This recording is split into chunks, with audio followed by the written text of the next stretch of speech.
Daredevil Born Again merges the darker tone of the original Netflix series with the flair of the MCU in a way that is ultimately satisfying. And though there are a few clunky aspects of that merging, it is more than made up for by the incredible chemistry between Charlie Cox's Matt Murdock and Vincent D'Onofrio's Wilson Fisk. The series is incredibly entertaining, visually, technically, and story-wise, and I'm very excited to see how it evolves in the future. Let me know down in the comments what you guys think of the first 2 episodes of this new series. I'm Brennan for the New Wave Nerds. Subscribe down below for more nerd content and commentary. Now let's roll the intro.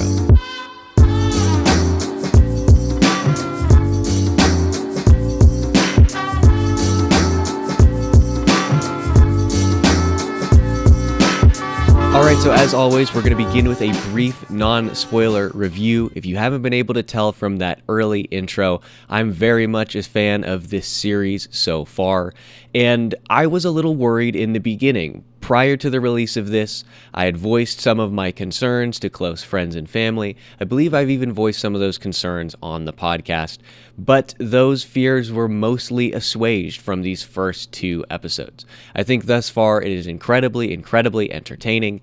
Like I said, it really does feel as though it evokes the nature of the original Daredevil series. They are not pulling any punches here. It seems as though the studio realizes the importance of this, the importance of that series, the way that many fans feel about it, and they are trying their hardest to reintegrate that into the MCU, and that is something that I am supremely happy about. I'm glad that they did not go with what was the original story plan for this. It seems like we're going to get something that is very dark, and something that explores the nature of Matt Murdock as both the lawyer and as Daredevil.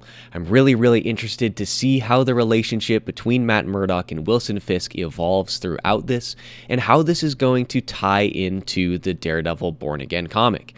It's a little unclear at this point, but it is incredibly exciting so far. There are so many really interesting parts. I mentioned how this is both interesting technically and visually, as well as story-wise. And before we get into the spoiler section here, I want to bring attention to one specific thing which caught my eye from the very beginning. It is this opening scene, and again, no spoilers here. I loved the editing style of the opening. We get to see shots of the city intermixed with these scenes of Nelson, Murdock, and Paige just walking down the streets of New York, being themselves, being friends. You really get to see the chemistry and the relationship early on there. And then we cut to this scene in a bar. And after a little back and forth, Foggy exits the bar to answer a phone call. And the scene that specifically caught my eye is right here. We cut back to Matt Murdock and Karen Page, who are having a discussion, and Daredevil activates, or rather concentrates, his hearing. And the scene here is so technically interesting, so visually interesting. So originally we have just the standard aspect ratio of this conversation between Matt Murdock and Karen Page. But when he quote-unquote activates his super hearing, we switch lenses. We switch lenses to this ultra-wide lens, and we change the aspect ratio and increase the amount of the bar that we are able to see. So you feel as though you are Daredevil, taking in every aspect of the information. And then Daredevil, or I suppose Matt Murdock, focuses his super hearing on Foggy Nelson, who is outside of the bar on the phone. And when that happens, we change lenses again. We change back to a standard lens. The aspect ratio compresses to showcase that we are focusing in on just this one aspect of the bar. And I think that that was so interesting. It looked amazing. It was a great job. It did a great job showcasing the abilities of Daredevil, how he has to concentrate to block out the aspects of the world that are not important to him at that point. It's incredibly fascinating. Now, let's get into the spoiler section, but before we do that, we have a brief message from my co-host, Shade, who's going to share with us his thoughts on the first 2 episodes. Let's hear what he had to say. Now, Shade says, Daredevil Born Again is a fantastic gift for the fans and an even better gift for die-hard nerds. I feel as if Born Again is missing some key elements like lack of good CGI and some stylistic choices that I did not feel worked out too good. Aside from my little issues with the show, it's awesome from the characters to the city and set. It's all great. I can definitely tell Marvel did not want to mess this one up. Currently, I want to see more White Tiger. I love the character in the show. He has the heart to be a hero, and we get some good law scenes from it. All in all, I'm loving the show, and I'm excited to see what comes next. Now, let's get into the spoiler section. All right, now that we're in the spoiler section, before we move forward, we have to talk about that opening scene because, man, is it amazing. Like I mentioned, it's so visually interesting. The editing style, the choice of lens, the camera work there is absolutely beautiful. But the thing that I was sort of dancing around here, I am so surprised that they decided to take out Foggy Nelson in the first 10 minutes of the series. That was incredibly surprising to me. Now, being somebody who was relatively tapped into the internet, I had obviously heard rumors and speculation that they were going to end up killing Foggy. And so the actual death itself wasn't necessarily a big surprise. The surprise was that it was so early on. It was so early. Like I said, in the opening 10 minutes here, Foggy is one of the main characters. He is one of the most important people from the original series. In the comics, he is integral to Matt Murdock's life, to the life of Daredevil. And so I was surprised that they did this so early on. Now, I'm not necessarily opposed to it on principle. I think it is interesting how they weave that one story event into the rest of the story, into the rest of the episodes. I think it is sweet that Matt Murdock carries around the, I don't know what the term would be, but like the pamphlet from the funeral of Foggy Nelson, he carries it around with him at all times. This is the event that causes him to hang up the horns, and the emotion from Charlie Cox during that scene is ridiculous. It is amazing.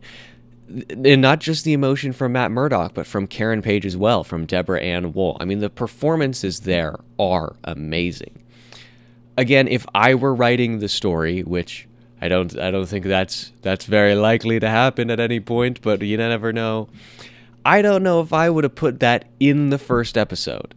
I think maybe he would have expanded it out so that event doesn't happen until, halfway through the first season or at the end of the first season, because we know for a fact that we are getting 2 seasons, right? So I would think a character as important as this, which sort of redefines Matt Murdock in the universe, I would think that you would want to have that a decent ways in the story. But I don't know. I think it's very interesting. I'm not opposed to it on principle. I hope that they utilize it well. I would imagine that as the story progresses, we're going to learn that the person who ordered the hit on Foggy Nelson was, Wilson Fisk. It was the Kingpin. And granted, we have this scene where he says, I kept my promise. I had nothing to do with that. But he could be lying. It's not like Wilson Fisk is always truthful, right? So I don't know. But before we leave this opening scene, I have to talk about the fight there. I have to talk about the interaction between Daredevil and Bullseye. It is very good. There are some people hating on it because of the CGI, which I respect. I mean, the CGI is a little wanting. It's not as amazing as you would like it to be in this big production from Marvel, from a major studio, but I think it's passable, right? I think it's passable. The CGI is not so bad that it necessarily distracts from the fight. And that's really all that you can ask for these days from Marvel. And I think that they did a wonderful job there. The fight is really, that's where they are really evoking that sense of the original Netflix series, right? It is this long, sustained shot with minimal cuts where we just watch Daredevil get his butt handed to him a little bit while he is fighting this master assassin and ultimately succeed in the end. It is an incredibly long scene, and I think it's very well done from the outset of the bar all the way up the stairwell and into the roof. I think it's incredibly well done. Now, the part of the CGI that really got me questioning this right from the beginning is immediately after Daredevil puts on his suit, right? Which, was he wearing that under his regular everyday suit, or did he just change that fast? I don't know. That's a little up in the air and a little weird, but not exactly important. The CGI that really caught my eye and made me question things was the first instance of the Billy Club. Now, don't get me wrong, I love the Billy Club. It is an important aspect of the character in the comics, and so I respect the fact that you used it here. I respect the fact that you integrated that. But the very first scene we see it is not good. It's really bad, let's be honest. So he uses the Billy Club and he flies up against the side of a building. He bounces off the side of the building and lands on a fire escape. That sequence looked really bad. And then, immediately following that, we get a few more scenes of the Billy Club, and it looks better there. It doesn't look nearly as bad. And we have like a rehash of sort of the same scene, like 30, 45 seconds later, and it looks infinitely better. It's where we're looking at this brick wall head on, and Matt Murdock, uses his Billy Club, bounces off of that, and lands on the roof. And that scene looked much better. I don't understand why this first use looked so bad. I don't understand that.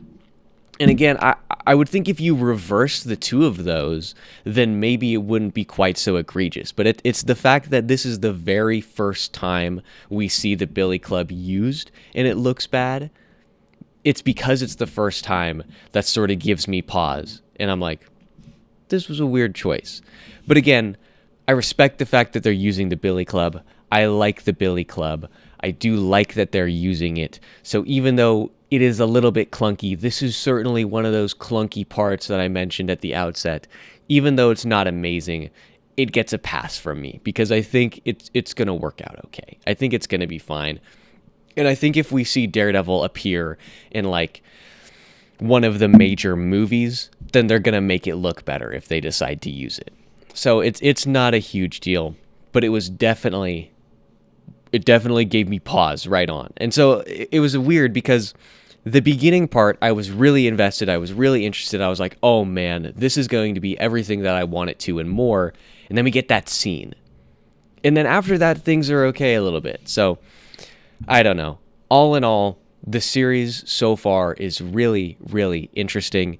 I like what we're doing with Fisk here.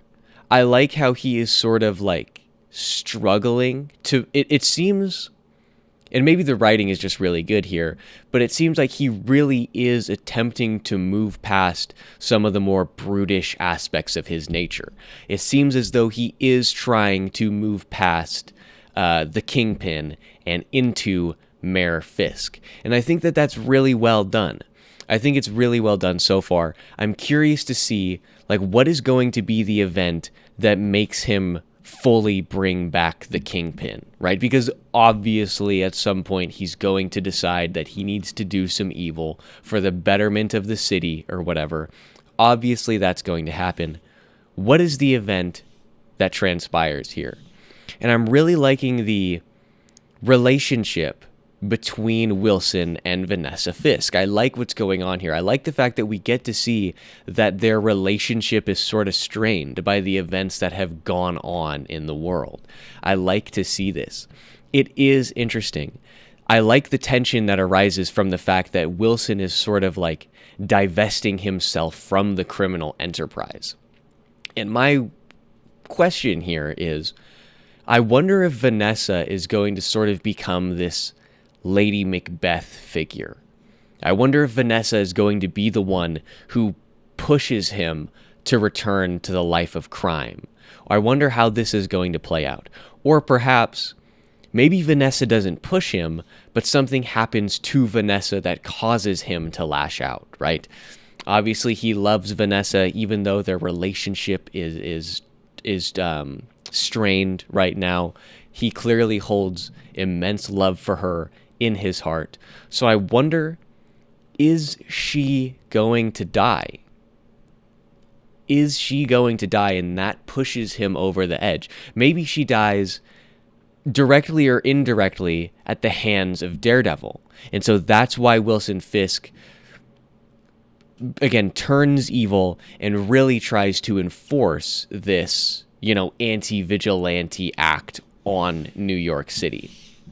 I'm not really sure here, but I'm really interested. I hope we get to see a little bit more of Karen throughout this. I feel like we need some more, I don't know, with Foggy, quote unquote, out of the picture, it would be nice to have some more ties to the original series. No, don't get me wrong, I'm really interested in all of the new characters that they've added for this.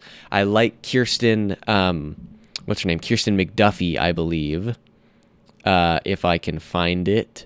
Yes, Kirsten McDuffie, played by Nikki M. James. I think she's really interesting. I'm really excited to see what we do with BB Urich. For some reason, it's listed as Ulrich on IMDb. That's wrong. Somebody should correct that. But BB Urich, played by Genneya Walton. I think her story is really going to be interesting.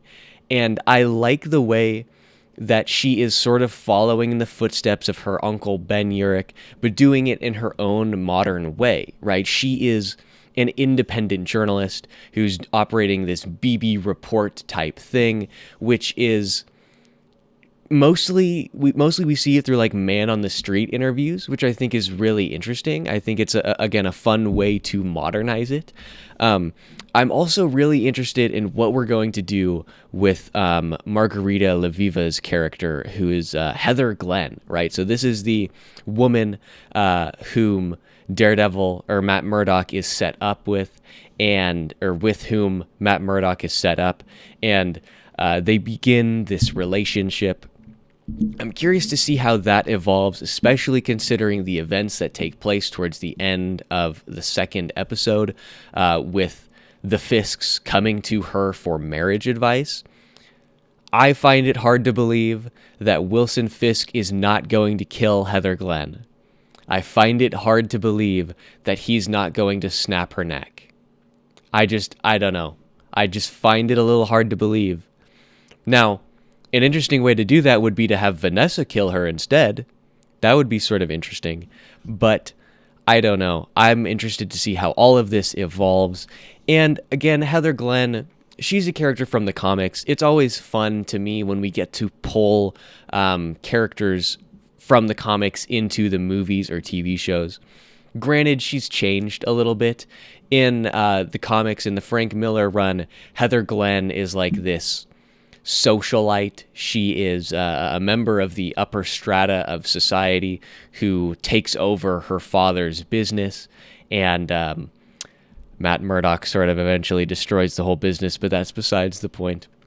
In this show, Heather Glenn is like a psychologist, a therapist, clearly to some degree a marriage counselor, and I think that those changes work. I mean, it's not a huge thing. Like, Heather Glenn is not the biggest character in the comics, so her origin and role don't necessarily matter, and I'm just glad that we get to see her at all.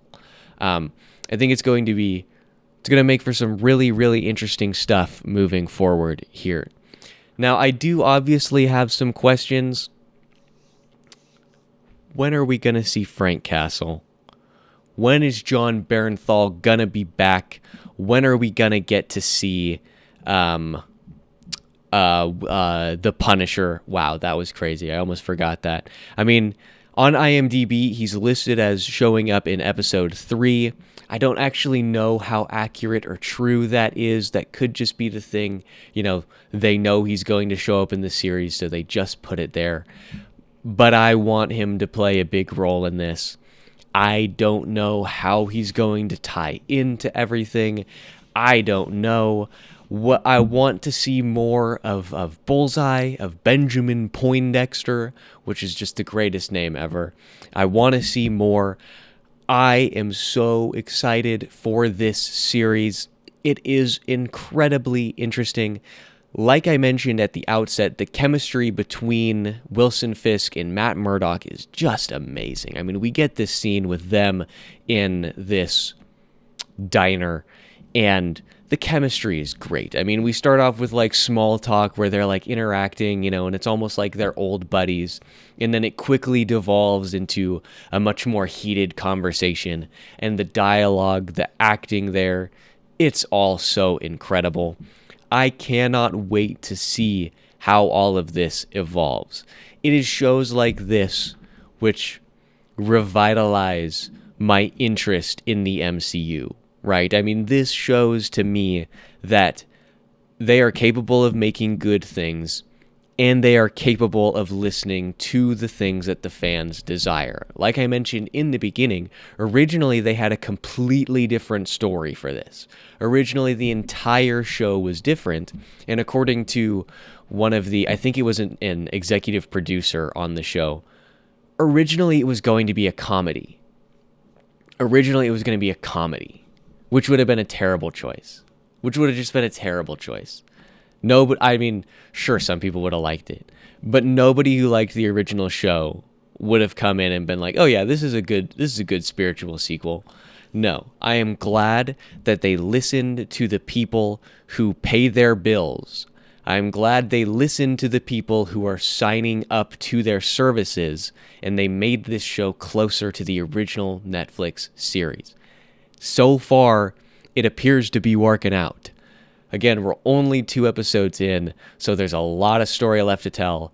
There's a lot of episodes for them to screw up or blow it out of the water, but I am excited. I'm excited. The 3rd episode is going to be released on the day that this video is published, so if you haven't started the series yet, I don't know why you're listening this far into the spoiler section of the review, but nonetheless, definitely watch the show. I hope you like it as much as I do. Comment down below if you do enjoy it as much as I do. And let's see. We're going to be back here Thursday to take a look. We're moving away from Marvel to look back at DC Comics, the brand new Zatanna series, which I'm absolutely loving so far. And then we'll be back here next Tuesday to discuss Sicario in honor of Denis being snubbed again at the Oscars. Now, that's going to wrap us up here, and I will see you guys on